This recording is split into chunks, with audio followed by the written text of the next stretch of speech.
Good morning dear students. Next chapter is the coordination compound. नाम से ही पता चल रहा है कोऑर्डिनेशन। कोऑर्डिनेशन मीन्स यहाँ पे कोऑर्डिनेट बॉन्ड बनेगा, कोऑर्डिनेट बॉन्ड। ठीक है, आपने क्या स्टडी किया है पहले? Covalent bond. कोवेलेंट बॉन्ड में क्या होता है? Sharing of the electron. ठीक है, इसी का ही टाइप होता है coordinate bond. You know that coordinate bond में क्या होता है? Sharing of electron, but electron came from the one atom. Electron एक एटम से आता है और शेयरिंग दोनों करते हैं। जैसे NH3 है, मान लो यहाँ पे इस तरह से मैं लिखूंगी, यहाँ पे लोन पेयर होता है, तो ये क्या करेगा? इसके साथ अडक्ट बनाएगा। ठीक है, एडिशनल प्रोडक्ट बोलते हैं इसको, कि ये भी और ये मॉलिक्यूल आपस में जुड़ गए बाय द कोऑर्डिनेट बॉन्ड। और ये एरो इस साइड को लगा है, तो that means this is the coordinate bond. जब एरो लगा हुआ है, ठीक है, ये कोऑर्डिनेट बॉन्ड हुआ और इलेक्ट्रॉन कहाँ से आया? नाइट्रोजन से। ठीक है, इसको हम कोऑर्डिनेट बॉन्ड बोलते हैं। नाउ ये जो कंपाउंड्स हैं इनमें कोऑर्डिनेट बॉन्ड होते हैं। एक तो ये आ गया, नाम से ही पता चल गया। बाकी ये जो कंपाउंड है ये दो कंपाउंड से मिलके बनते हैं। डेफिनेशन आप खुद करेंगे इसकी। ये कंपाउंड दोनों कंपाउंड से, दोनों स्मॉल कंपाउंड्स हैं, ये इनसे मिलके बने हैं। और ये एक्वस सॉल्यूशन में जब इसको डिसॉल्व करते हैं कोऑर्डिनेट कंपाउंड को, तो अपनी आइडेंटिटी को लूज नहीं करता है। तो इसकी डेफिनेशन है molecular compound resulting from the combination of two और more stable molecular compounds and retain its identity in solid state as well as in the solution, and its property are totally different from the constituent present. इसकी जो property है, ये coordinate compound है, ये जो इसकी property है इससे और इससे डिफरेंट होगी। दो मॉलिक्यूल से बनेगा। ठीक है, एक्वस सॉल्यूशन में as well as in the solid state it will retain its identity. These are the property of the coordinate compounds. ठीक है, अब एक डबल सॉल्ट होता है, डबल सॉल्ट, जिसमें दो सॉल्ट कंबाइन होंगे। जैसे आपका मोहर सॉल्ट पे आपने पढ़ा है, और पोटाश आलम जिससे आप परिचित हैं, पोटाश आलम। ठीक है, पोटाश आलम होता है, क्या होता है potash Alam? That is the potassium sulphate और एल्यूमिनियम सल्फेट, Al2SO4 थ्राइस, और इसके साथ 24 वाटर मॉलिक्यूल होते हैं। This is the potash Alam. This is not the coordination compound. ये डबल सॉल्ट है, एक सॉल्ट ये है, इसमें एक सॉल्ट ये है, दो सॉल्टों को मिला के बनाया है इसको। ठीक है, फटकरी जिसको हम बोलते हैं अपने लैंग्वेज में, दैट इज द पोटाश आलम। ये दो सॉल्ट कंबाइन होते हैं इसमें। लेकिन जब हम इसको एक्वस सॉल्यूशन में डिसॉल्व करेंगे तो इसकी जो प्रॉपर्टी होगी वो इन कंस्टिट्यूएंट पार्टिकल की होगी। मतलब ये जो अपनी प्रॉपर्टी है वो लूज कर देता है एक्वस सॉल्यूशन में, ये अपनी रिटेन रखता है। This is the difference between the double salt and your coordination compound. तो इसमें डिफरेंस क्या क्या है, ये आपने इनके डिफरेंस जो है वो कर लेना है। उसके बाद कुछ बेसिक टर्म्स और हैं इसमें। कोऑर्डिनेशन कॉम्प्लेक्स, कोऑर्डिनेशन कॉम्प्लेक्स, जैसे मैंने ये लिख दिया K4, वही मैं एग्जांपल ले रही हूँ ऊपर वाले, CFECN6 स्क्वायर ब्रैकेट। ठीक है, कॉम्प्लेक्स, कोऑर्डिनेशन कॉम्प्लेक्स, ये जो ये है हमारे स्क्वायर ब्रैकेट के अंदर, जब वाटर में हम डिसॉल्व करते हैं इसको, तो ये अलग से चले जाएंगे 4K पॉजिटिव, और ये आइडेंटिटी अलग से आयनाइज हो जाएगी। ये नहीं टूटेगा, मतलब ये इसमें नहीं टूटेगा, Fe2 पॉजिटिव और Cn नेगेटिव, इसमें नहीं ये कन्वर्ट होगा। ठीक है, ये एज इट इज रहेगी एक्वस सॉल्यूशन में, इसलिए अपने प्रॉपर्टी को रिटेन रखती है। This is known as the entity, complex entity और कोऑर्डिनेशन कॉम्प्लेक्स। ठीक है, इसको हम कोऑर्डिनेशन कॉम्प्लेक्स बोलते हैं। अब अगर ये यहां से मान लो रिमूव होगा, K पॉजिटिव है, पॉजिटिव चार्ज अगर रिमूव होगा, तो यहाँ पे इसको कंपनसेट करने के लिए K4 पता क्यों अटैच हुआ था? क्योंकि अगर मैं इसको हटा दूं, यहाँ 4 नेगेटिव आ जाएगा। ठीक है, तो दैट मीन्स इट इज, अब नेगेटिव चार्ज आएगा तो एनायनिक, अगर इसके ऊपर नेगेटिव चार्ज है तो इट इज एनायनिक एंटिटी। अब मैं ऐसे ही कोई एग्जांपल लेती हूँ कैटायनिक एंटिटी का। Let's the example of the hexaammine cobalt 3 positive, hexaammine, ये अभी हम इसका आईयूपैक नेमिंग भी पढ़ेंगे, NH3 हेक्साएमाइनो, इस तरह से लो इसको 6, ठीक है, 3 पॉजिटिव। अगर मैं इसको निकाल दूं ना यहाँ से पॉजिटिव को, तो पॉजिटिव को कंपनसेट करने के लिए यहाँ मैंने 3 क्लोराइड लगा दिए।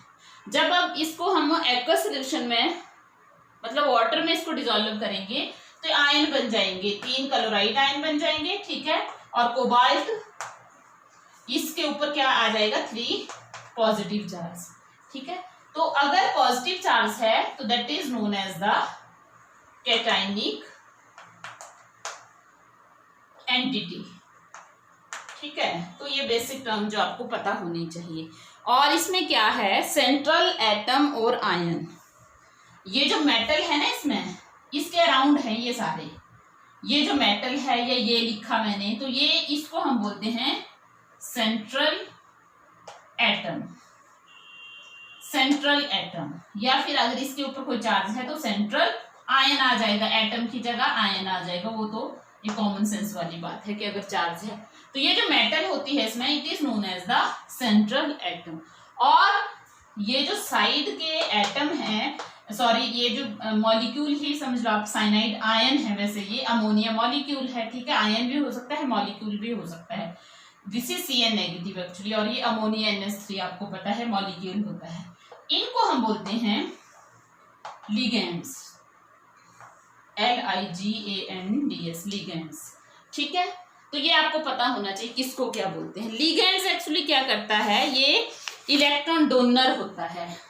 लिगेंड्स की क्या प्रॉपर्टी होती है, कौन एक्ट कर सकता है, ऐसे थोड़ी कि कोई भी मॉलिक्यूल एक्ट कर लेगा।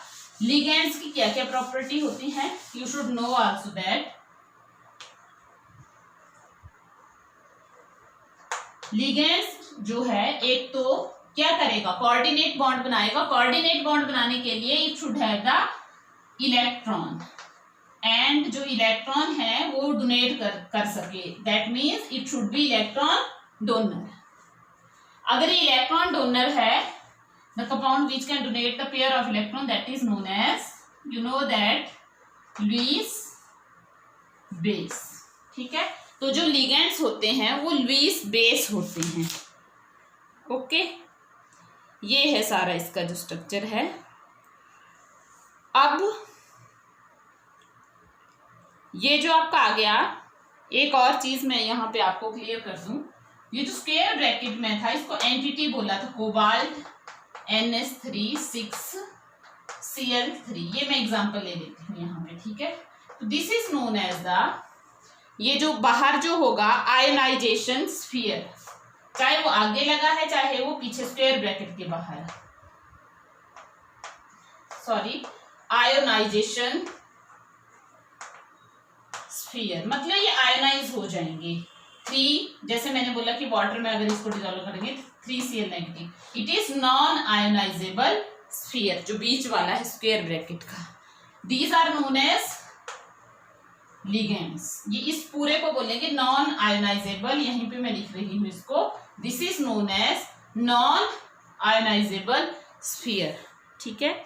और कितने इसके साथ अटैच हैं ये इसके ऊपर डिपेंड करता है कितने कोऑर्डिनेट बॉन्ड बन रहे हैं एक्चुअल में, ठीक है। तो this is known as coordination number. कितने लिगेंड अटैच हैं इसके ऊपर हम नहीं जाएंगे, लेकिन कितने कोऑर्डिनेट बॉन्ड बना रहा है, क्योंकि कई बार ऐसा होता है कि एक ही लिगेंड 2 भी कोऑर्डिनेट बॉन्ड बना देता है, that is known as the coordination number, ठीक है। अब ये भी 2 टाइप के होते हैं, होमोलैप्टिक कॉम्प्लेक्स और हेट्रोलैप्टिक। होमो मीन्स सेम, लैप्टिक आप इसको you can relate it with the ligands, ठीक है। होमोलैप्टिक, अभी मैंने जो एग्जांपल लिखा था ना, कोबाल्ट NH3 6 पॉजिटिव, इसमें एक जैसे लिगेंड्स हैं, एक ही है ना, अमोनिया मॉलिक्यूल, ये this is known as homoleptic. Heteroleptic में लेट द एग्जांपल NH3, ये 3 मॉलिक्यूल है एंड Cl3, अब इसमें ये लिगेंड्स भी है, ये भी लिगेंड्स है, ठीक है, 2 टाइप के लिगेंड हो गए। तो मोर देन 1 टाइप लिगेंड अगर किसी भी कंपाउंड में होगा, कॉम्प्लेक्स कोऑर्डिनेशन कंपाउंड में, then that is known as the heteroleptic, ठीक है। नेक्स्ट जो है, अब इसकी हम कैलकुलेशन, ऑक्सीडेशन नंबर कैसे निकालते हैं सेंट्रल मेटल आयन का। ऑक्सीडेशन नंबर ये हम यहाँ पे स्टडी करेंगे, सिंपल है, जैसे हमने रिडॉक्स रिएक्शन में लर्न किया था ऑक्सीडेशन नंबर निकाल।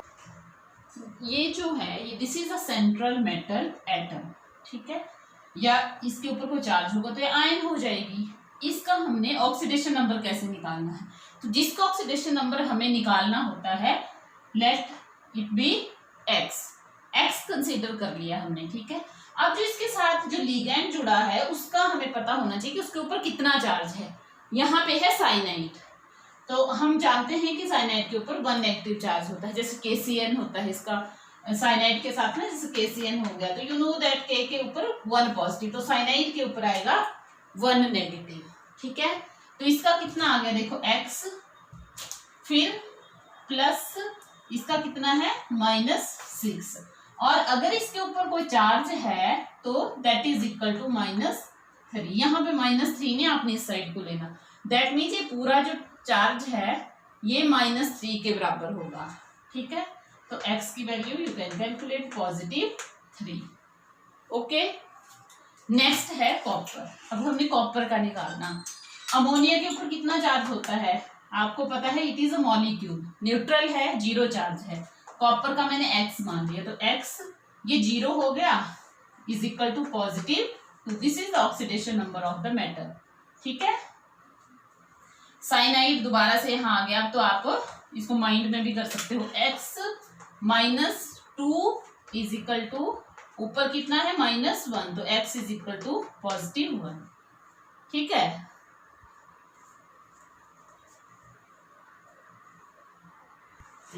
नेक्स्ट जो है निकल। निकल के साथ है कार्बोनिल, ये आपको साथ साथ याद भी होने चाहिए। कार्बोनिल बोलते हैं हम इसको, अभी तक आपने इसको पढ़ा है कार्बन मोनोऑक्साइड CO, लेकिन as a ligand it is carbonyl, वही है ये carbon monoxide. It is also molecule, तो इसके ऊपर चार्ज क्या होगा 0, तो यहाँ निकल के ऊपर देखो यहाँ भी कोई चार्ज नहीं है, तो निकल के oxidation state 0, oxidation number 0। Platinum Pt platinum, platinum का मान लिया x -4 is equal to -2 and x is equal to +2। Maximum coordination complex होते हैं जिसमें आयन के ऊपर या तो 0 चार्ज होता है या पॉजिटिव चार्ज होता है। पॉजिटिव क्यों, क्योंकि इसने इलेक्ट्रॉन लिगेंड से गेन करना होता है, ठीक है। तो इस तरह से हम निकाल लेंगे इनके ऊपर जो चार्ज होगा, ठीक है।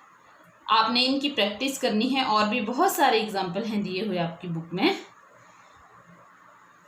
अब ये जो आपका इफेक्टिव एटॉमिक नंबर क्या होता है, इफेक्टिव एटॉमिक नंबर, ये आपको कहाँ से पता चलेगा, ये आपने यहाँ पे इसके ऑक्सीडेशन नंबर में लिखे हैं, यहीं से मैं निकाल दूंगी इनका effective atomic number. Effective atomic number of the metal in the coordination complex, EAN इसको बोलते हैं, ठीक है। इफेक्टिव एटॉमिक नंबर EAN, ये है आपका आयरन। और ये जो लिगेंड्स होते हैं, देखो मैंने बोला कि कोऑर्डिनेट बॉन्ड बनाएंगे, कोऑर्डिनेट बॉन्ड बनाएंगे मतलब 2 इलेक्ट्रॉन जो है वो डोनेट करेंगे, तो एक लिगेंड 2 इलेक्ट्रॉन डोनेट करेगा, 1 लिगेंड, ठीक है। यहाँ पे आयरन का एटॉमिक नंबर कितना होता है 26, लेकिन इसके ऑक्सीडेशन स्टेट अभी निकाली थी आपने +3 लिखी होगी आपने अपने कॉपी पे +3, तो इसके पास कितने इलेक्ट्रॉन रह गए 20, +3 मीन्स 3 इलेक्ट्रॉन लूज किए 23। देखो साइनाइड कितने हैं 6, एक साइनाइड कितने इलेक्ट्रॉन डोनेट करेगा 2 करेगा ना, तो 6 कितने करेंगे 12, तो कितना आ गया इसका इफेक्टिव एटॉमिक नंबर 35, ठीक है। नेक्स्ट जो है वो है हमारे पास कॉपर का एटॉमिक नंबर 29 है, ठीक है, लेकिन इसका जो ऑक्सीडेशन स्टेट है वो 2 पॉजिटिव है, दैट मीन इसके पास कितने इलेक्ट्रॉन आ गए 27। 4 अमोनिया है, तो एक अमोनिया 2 इलेक्ट्रॉन डोनेट करेगा, 4 कितने करेंगे 8, तो 36। अब ये जो 36 है, 36 इलेक्ट्रॉन किसके पास होते हैं, क्रिप्टॉन के पास, जो नोबल गैस है। यहाँ पे तो 35 आए ना, एक्सेप्शनल केस है, लेकिन मैक्सिमम जो कोऑर्डिनेशन कंपाउंड है उसमें जो सेंट्रल मेटल एटम है उसका जो इफेक्टिव एटॉमिक नंबर आता है that is equal to the noble gas. उनका ऑक्टेट कंप्लीट हो जाता है, उनका पर्पस सॉल्व हो जाता है, उनको स्टेबिलिटी मिल जाती है, ठीक है। सिल्वर का है, कितना होता है सिल्वर का, ये मेरे को याद तो नहीं है, 47, ठीक है, 48 होता है इसका कैडमियम का, तो सिल्वर का 47 +1 है इसकी, तो कितना आ गया 46 प्लस यहाँ पे 2, तो 4 आ जाएंगे, दैट इज इक्वल टू 50, ठीक है। इसी तरह से यू कैन कैलकुलेट निकल का, यहाँ पे कितना होता है निकल का 28, 0 ऑक्सीडेशन नंबर है क्योंकि मॉलिक्यूल है, यहाँ कोई चार्ज नहीं है। कार्बोनिल 4 जुड़े हैं, तो 4 कितने डोनेट करेंगे 8, दैट इज 36। इस तरह से हमने इनको कैलकुलेट करना है, जस्ट प्लस माइनस का ही है, आपको सिर्फ नॉलेज होना चाहिए इसका, ठीक है। Now we will discuss about the nomenclature. IUPAC naming हम स्टडी करेंगे, यहाँ से क्वेश्चन आपको जरूर आता है आईयूपैक नेमिंग से, ठीक है। Thank you.